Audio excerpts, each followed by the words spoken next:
Welcome to another AI Wisdom podcast. Today with us is Mike Rabinovici. He is a business guy, business dev guy, that is. He's also into growth marketing, partnerships.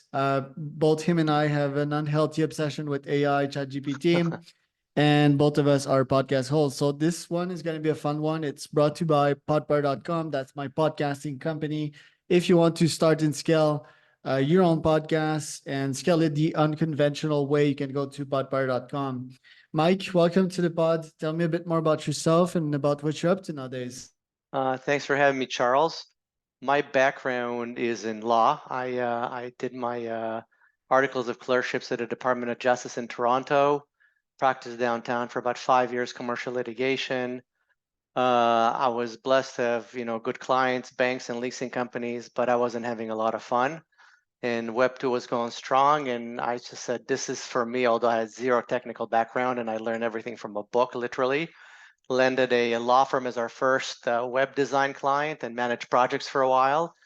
And then after that, at some point, I was approached by an investor to help a startup that he had invested in with biz dev and marketing. And I realized that was a very big space, and it's becoming bigger and bigger simply because a lot of the innovators we have today and a lot of the co-founders are tech people. And they're brilliant when it comes to that. But in terms of taking it to the next level, once the technology is there, that's when biz dev and marketing and partnerships become super important. So I've been fortunate to work in that in both a lot in Web 2 and then over the last few years in Web 3. And like yourself, I was fortunate enough to start hosting a podcast for Bankless DAO's Legal Guild, and had a lot of fun with some really good guests. And now my focus is really Web3 and AI, and it's a really interesting intersection with a lot of common issues and a lot of exciting innovation going on. Why didn't you decide to take the normal lawyer path, get a 9 to 5, get 150K a year, and just work in the boredom? That's a good question. I mean, part of it is because I wasn't that smart at that age, and it could have been an easier route. And in cities like Toronto, I mean, it's not 150 anymore. It's like 500 to a million. So when you get to that echelon after you've done it for a while, and I don't know. I mean, I didn't come from a family of lawyers, so I guess I didn't know any better. Would I have made it easier on myself how I got into business? Absolutely. But that's part of the journey when we learn, and it was just something that resonated with me, and I decided to follow it, and I'm grateful that I did.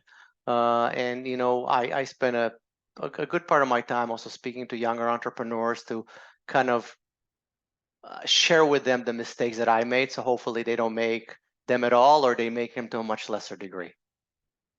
You swam a little bit in the cannabis industry as well. How's the cannabis industry going? Because we have seen some big companies emerge out of this race. I believe Hexo was one of them. Read that book, like the $1 billion startup, I think it was a year ago, that detailed some story of two cannabis entrepreneurs. Is has that gone like boom and bust? Yes and no. It's gone boom and bust because it was very poorly rolled out by the government in the way that they did it, at least in Ontario where I live. And it's a shame because I mean it was a long battle to allow medical marijuana to happen, which has a lot of benefits, and that took place in the early 2000s, and it took another 17 years for legalization at the recreational level. And I'm much more interested in the therapeutics of it as about the recreational, and I think there's a lot of benefits there. And it's going to take time to shake itself out, and I think that's happened. And there's some really promising treatments. And I think that should be closely looked at in the context of psychedelics in general. And as it happens, Toronto, and Canada's a unique place in the sense that we don't have the same venture capital structure as the United States has. But because of that, a lot of companies go public way too early because that's their ways to raise money. And regulations are different here. So a lot of the big initial capital raises for cannabis and for psychedelics happened in Canada before they got into the States. So I basically got involved because a friend of mine's son had a store and in the vape business, and decided to look into cannabis, and I kind of got to see it at the ground level from a private code to a public code that's doing about $30 million a year now. And it was a really interesting lesson for myself as well. Right. Then blockchain and Web3, that seems to have gone down in the last year, but it may hit a bull market next year. In my own humble opinion, I finished watching the Netflix documentary Bitcoin, which details the ICO craze, and Ray Yeah. Trapani, which is an interesting character. So what's your take on the current health of the ecosystem as of now? Well, Bitcoin is actually on tap for tonight with my boys, so we're going to watch that. I would highly recommend to your audience the Infinite Machine about Ethereum, and Vitalik Buterin, our own Canadian, ETH founder. But the interesting thing, Charles, between psychedelics and Web3 and AI is that they share a trifecta of common issues, and those are education, regulation, and utility. So having been in all three, I kind of see that common theme. And I think that what happened yesterday in crypto, Web3, the ecosystem, and the approval of the ETFs in the States is going to have a profound impact on allowing a lot more people into the space to understand what the utility is. I'm not a huge fan of all the coins, but I'm a big fan of the blockchain and what it can do in terms of security, immutability, and universality of people being able to get the benefits from it. And I think that the biggest issues that a lot of industries have faced in common is education. And that's what I speak to a lot of builders in Web3 about. And I'll give you a very quick analogy in between AI and Web3. If I took 10 people and gave them 10 computers and gave them $10,000 each and told them to go buy crypto, I'd be lucky if 3 of them had wallets. I'd be even luckier if one of them actually knew how to buy anything. But if I took those same 10 people and put them in front of 10 computers and opened up Chat GPT 3.5, the free version, within an hour, they'll be doing some emails, they'll be doing some resumes, they'll be able to put it to use. And I think that that's the key issue to me right now in terms of expanding Web3 to the masses, because we need to be clear, and we'd be deluding ourselves to think that if that doesn't happen, then the revolution of finance can take place. I mean, you need a mass of people, you need 1 billion plus people to make it do that. And in order to do that, we got to do a lot of hand-holding, we have to be very patient, and we have to really educate the people who we hope can benefit from this revolution. Right. Well, I think most of crypto, I mean, it started with some nerds as usual, right? Just like in AI, if you go with the purists, you'll find a bunch of nerds. Then the capitalists came in, and I think they really ran the show for a while in crypto. And I mean, it's not bad, right? Like, we need to be independent of fortunes in this capitalist systems. We've got bills to pay, and it's a beautiful system in the end for most of us that decide to actively participate into it. But the problem happens when, yeah, there's people that really want to take too much and don't have the philosophy to give back. They don't know really about win-win and just take. And next thing you know, you've got all these scams left and right, and the whole baby is thrown with the bathwater. So how can we reestablish the reputation of crypto and scale the blockchain technology, which is really a beautiful thing? Well, like I said before, Charles, I think that the key here is education, because I can tell you, interestingly, the generational divide here on belief in the blockchain or crypto or NFTs, for example, I can tell you that my kids' generation is super skeptical about NFTs. They think that they're by and large a scam because that's what they've seen.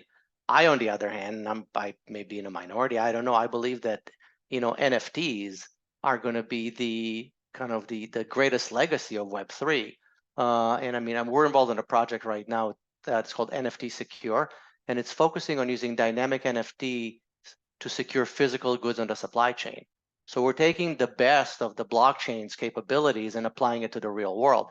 So my focus and what I obsess about is that how do we connect this metaverse? How do we connect this thing that exists in the ether to real life?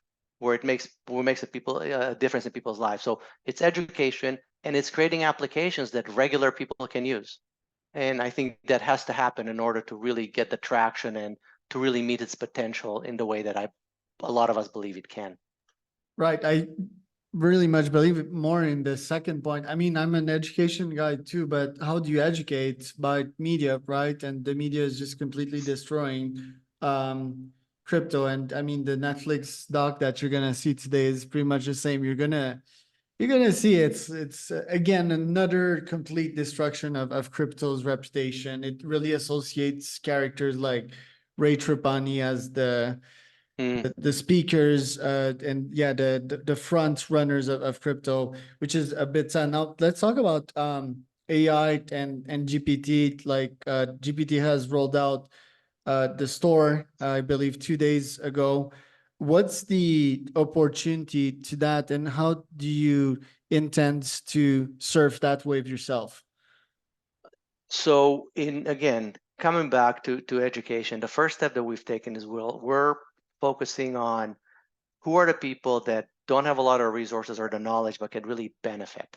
And I believe that smaller businesses, and we're focusing on financial advisors, lawyers, and accountants initially, can really benefit from AI on Chat GPT, using it on a daily basis. At the same time, I don't believe that they're going, if you're a small firm, you're going to start using AI to automate your billing or to automate your financial statements. But I believe that you'll use it for summarizing law cases, drafting pleadings, right, client communications, putting together a social media plan, doing LinkedIn posts. And I think that that's kind of the focus, because if we can give people a taste of what it can be and how it can make their lives easier and better, I think we're going to get a much more chance on having huge traction really, really fast. So our first rollout is going to be to a law firm, and we're going to sit down with them and really not, I mean, we're not going to really, we're going to talk about the technology, but that's not going to be the focus. The focus is going to be utility. How can it make a difference in your life today? And I think that's going to be really important, because ultimately, I mean, guys like you and I are a little bit nerdy, kind of like to understand how stuff works and kind of get lost in the minutia.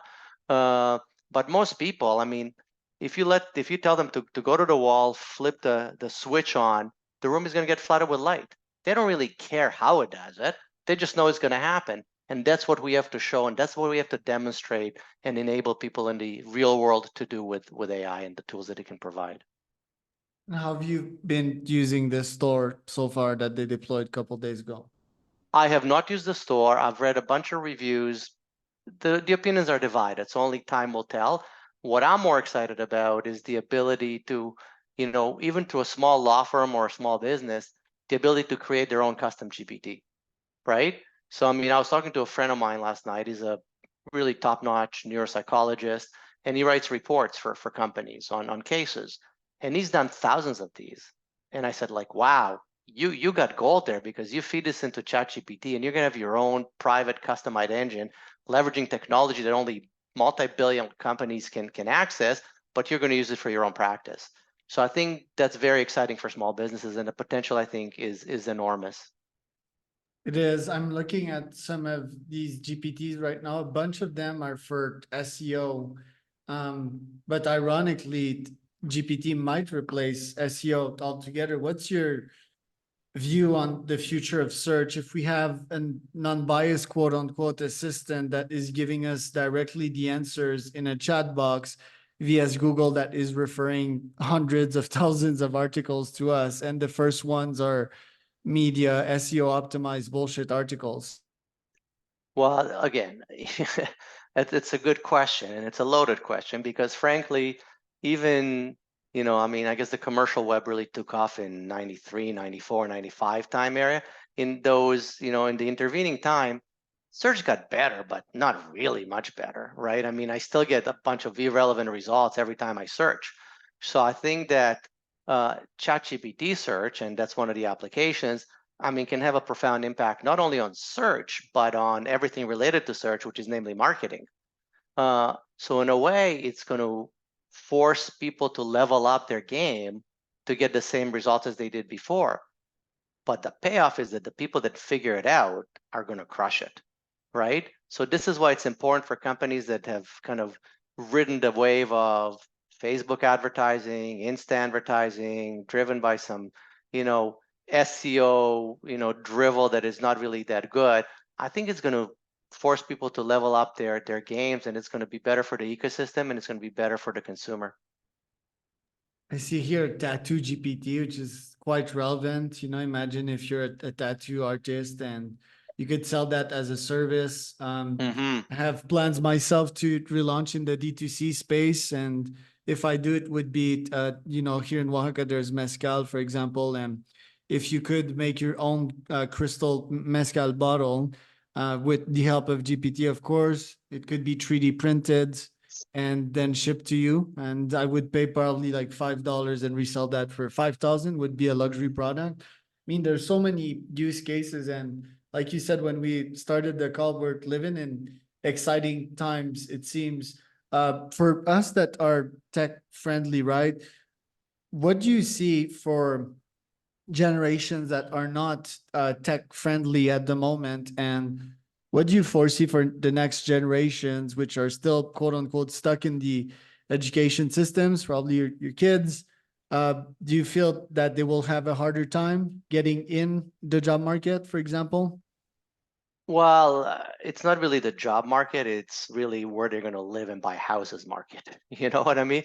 A lot of them are locked out from buying because of that inflation. It's happened across the board. I mean, it's been an asset bubble, especially after the pandemic. But I think that it's going to be really a function of skilling up, because I mean, I've reinvented myself a couple of times. I started out in law, then I managed like web projects, and now I mostly work with entrepreneur and entrepreneur myself. But is the ability, I think it's going to notch up the level of adaptability that we have.